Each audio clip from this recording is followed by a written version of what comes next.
And I know what was here, and I still see it in my mind.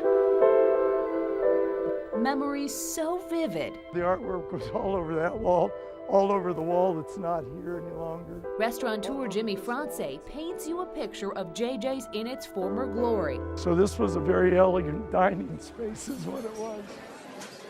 You can hear the conversations, toasting of wine glasses, and imagine nearly 3 decades of good meals blown away in an instant. Explosion? Perhaps that's what's happened. The February 19th explosion caused by a gas leak killed France's employee Megan Kramer and injured more than 15 others.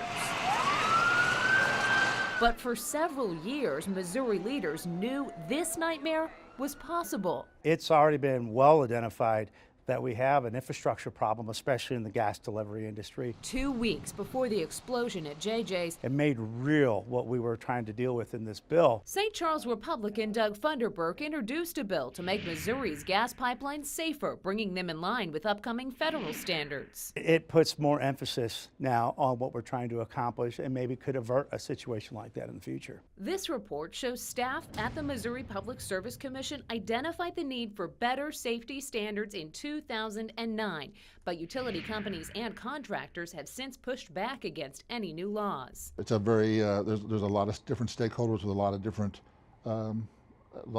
views. Even after House Bill 437 was introduced, Missouri One Call tells me special interests got involved again, and now the issue has been tabled another year. Yeah, it does make you slightly cynical. We're a democracy.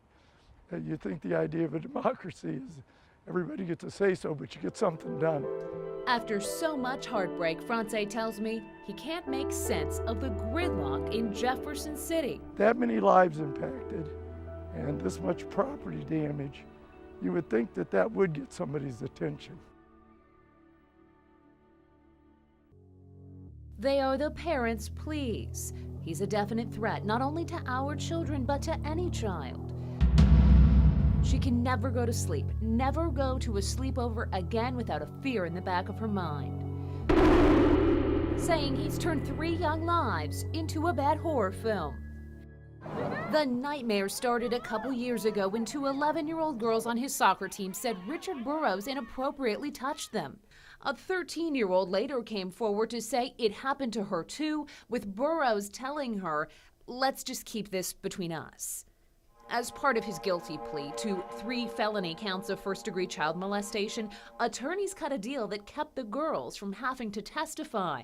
So last August, as the coach left the courthouse, he was facing a 15-year prison sentence, but he was also admitted into a special program for sex offenders.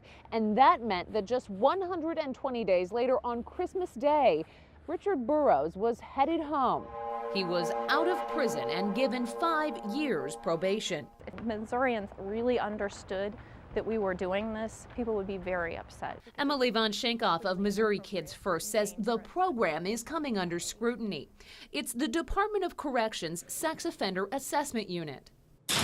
Through our investigation, records show over the last 5 years, more than 600 sexual predators were admitted, some up to 5 times. Nearly half were then let out on probation. But 3 in 10 times, those same convicted criminals ended up going back into prison for violating probation or committing another crime. The acceptable recidivism rate is 0. Jefferson City Republican Jay Barnes says he's stunned so many sex offenders are being released. Look, I want to get rid of this 120-day treatment option, the 120-day treatment and get out of jail free card. Since our investigation, Barnes is writing a bill to end the program. You have a perpetrator who took away 3 girls' innocence for their entire life, and his sentence was 4 months, essentially. It doesn't seem fair. Does not seem fair at all. Haley Harrison, KMBC 9 News.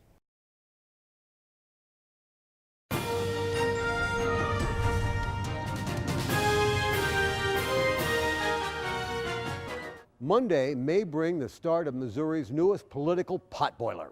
County sheriffs approved concealed weapon permits. The 160,000 Missourians who have one had to pass a criminal background check, and the state says the information on that request is not public.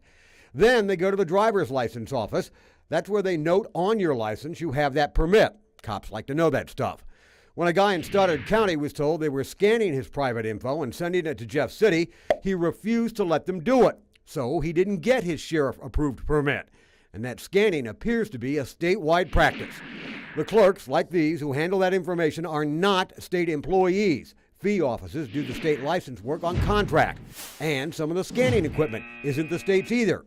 Second Amendment rights groups and some conservatives now want to make a big deal out of what they say is the invasion of a gun owner's privacy. Monday, there's a hearing on this in the legislature. Keep your eye on this one. That's my minute.